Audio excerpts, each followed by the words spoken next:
सभी स्नेही जनों एवं सुधी साधकों को सादर वंदे। जय श्री कृष्ण। श्रीमद् भगवद गीता अध्याय 11 चैप्टर 11 विश्व रूप दर्शन योग और श्लोक संख्या 52 वर्ष 52। आइए इसका पठन वाचन करें और फिर इसका सरल सार और भाव जानने समझने का ग्रहण करने का प्रयास करते हैं। श्री भगवानुवाच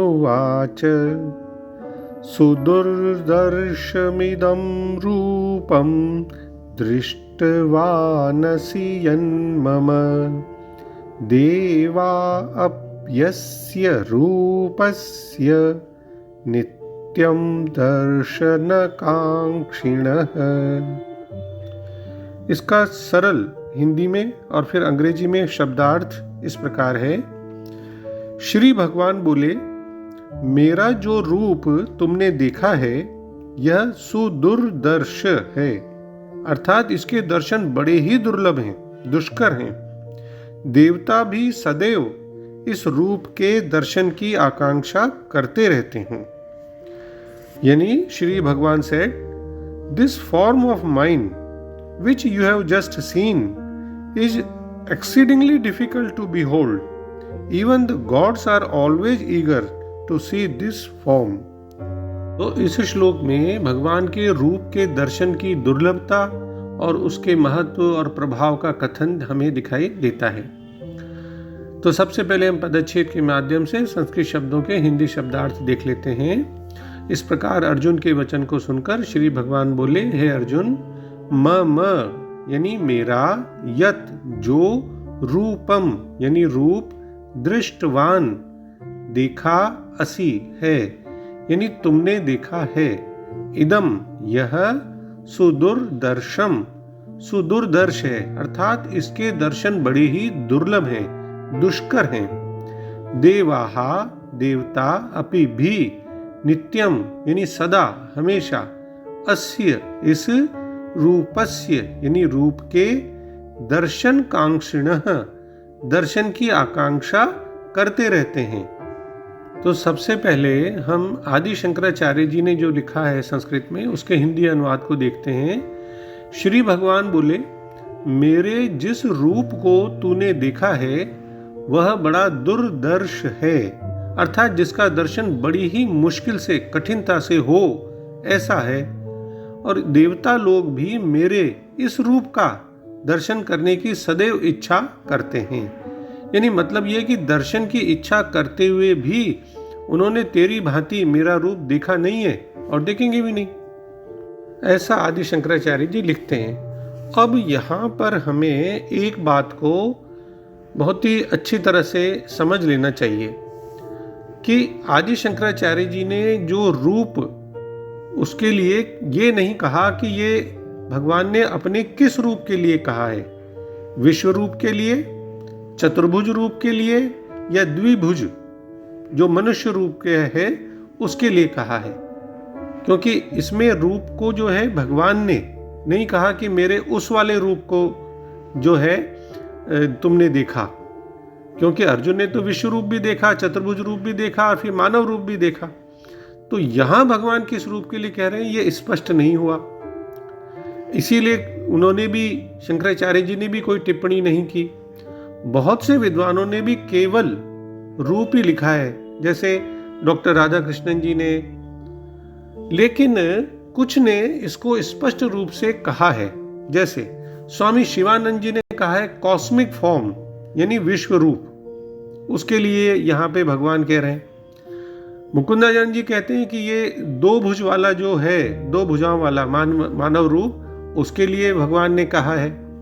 लेकिन जो सबसे स्पष्ट रूप से स्वामी रामसुखदास जी महाराज ने साधक संजीवनी में लिखा है, उसके लिए वो कहते हैं कि यहाँ सुदुर्दर्शम पद चतुर्भुज रूप के लिए ही आया है।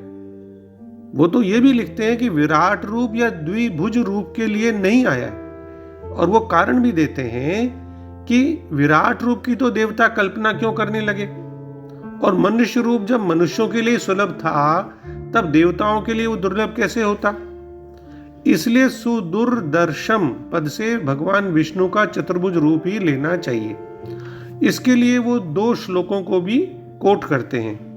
पहला श्लोक तो वो जो कोट करते हैं वो है 11वें अध्याय का 45वां श्लोक, जिसमें अर्जुन ये प्रार्थना करते हैं कि तदेव में दर्शय देव रूपम, यानी मैं आपके इस आश्चर्यमय रूप को देखकर हर्षित हो रहा हूँ, भय से व्याकुल भी हो रहा हूँ, इसलिए मुझे आप उसी अपने देव रूप को ही मुझे दिखलाइए, जिसका कि संकेत चतुर्भुज रूप के में दिखाई देता है, ऐसा लगता है।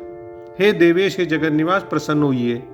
फिर स्वामी रामसुखदास जी महाराज 11वें ही अध्याय के 50वें श्लोक का भी संदर्भ देते हैं, जिसमें भगवान कहते हैं स्वकम रूपम, अपने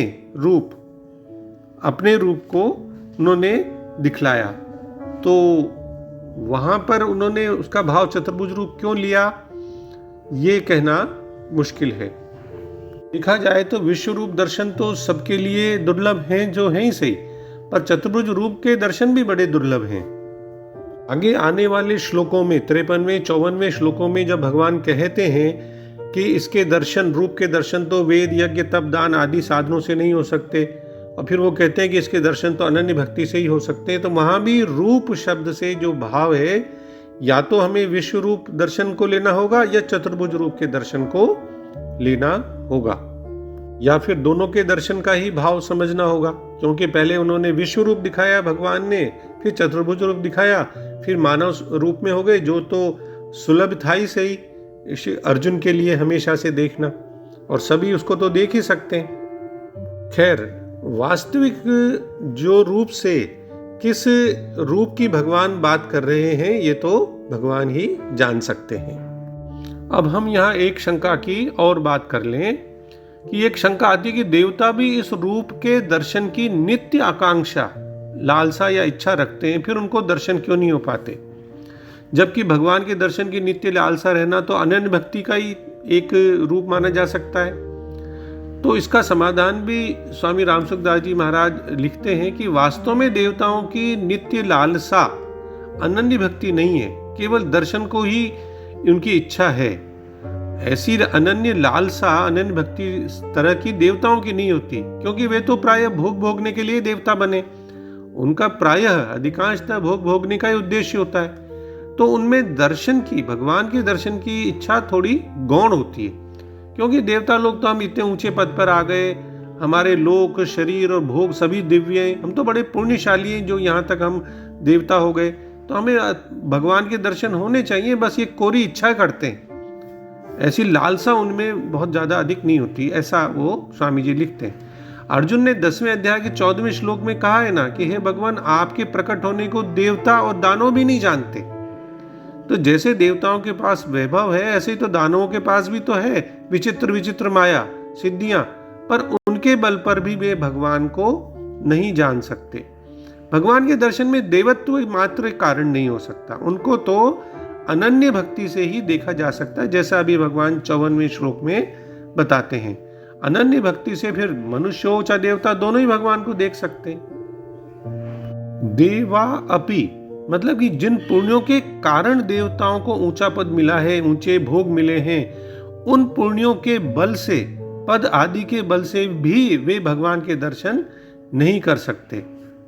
मतलब भगवान के दर्शन कराने की उन पुण्य कर्मों में भी सामर्थ्य नहीं है। तो परम प्रभु ने कहा कि मेरे जिस रूप का तुम अवलोकन कर रहे हो, दर्शन कर रहे हो, देख रहे हो, उसे देख पाना अति दुष्कर है। यहाँ तक कि स्वर्ग के देवताओं को भी इसका दर्शन करने की उत्कंठा होती है। यहाँ हमें आध्यात्मिकता का एक जो मुख्य सिद्धांत है वो बिल्कुल अच्छी तरह समझ में आ जाता है, और आ जाना चाहिए कि भगवान को हम अपने प्रयत्नों, कोशिशों या सामर्थ्य द्वारा नहीं जान सकते, किंतु जो भगवान की भक्ति में तल्लीन है, अनन्य भक्ति में, ऐसे भक्त उनकी कृपा से उन्हें जानने की पात्रता प्राप्त कर लेते हैं, एलिजिबिलिटी। तब उनकी कृपा से वे उन्हें सुगमता से देखने में समर्थ हो जाते हैं। मुंडक उपनिषद 3.2.3 में आया है, नायमात्मा प्रवचनेन लभ्यो न मेधया न बहुना श्रुतेन भगवान को आध्यात्मिक प्रवचनों या बुद्धि द्वारा जाना नहीं जा सकता। उसे विभिन्न प्रकार के उपदेशों को सुनकर भी नहीं जाना जा सकता। तुमने जो भगवान का स्वरूप देखा, उसको देखने के लिए आवश्यक शर्तें कि मन की पूर्ण पवित्रता हो, निर्मल भक्ति हो और भगवान के प्रति पूर्ण समर्पण भी हो। इसीलिए इसे केवल दूर दर्शन नहीं कहा, बल्कि सुदूर दर्शन कहा है। मतलब बहुत कम ही लोग और कठिनता से ही, मुश्किल से ही, दुर्लभता से ही भगवान के स्वरूप को देख पाते हैं। विवेक वाणी में भी रूप शब्द से भावार्थ विश्वव्यापी स्वरूप से ही लिया गया है। महर्षि अरबिंदो जी ने जो रूप देखने की बात भगवान यहाँ कहते हैं, उसके लिए लिखा है कि मेरे जिस महान रूप को तूने देखा है, द ग्रेटर फॉर्म। तो अंत में हम डॉक्टर राधा कृष्णन जी के सरल शब्दों में इस श्लोक का शब्दार्थ और भावार्थ देख लें। भगवान ने कहा, तूने मेरे उस रूप को देखा है जिसे देख पाना बहुत ही कठिन है। देवता भी इस रूप को देखने के लिए सदा इच्छुक लालायित रहते हैं। जय श्री कृष्ण। ओम श्री कृष्ण अर्पणमस्तु। डॉक्टर बीके शर्मा के प्रणाम और किसी भी भूल अथवा त्रुटि के लिए क्षमा। सर्वे भवन्तु सुखिनः, सर्वे सन्तु निरामयाः।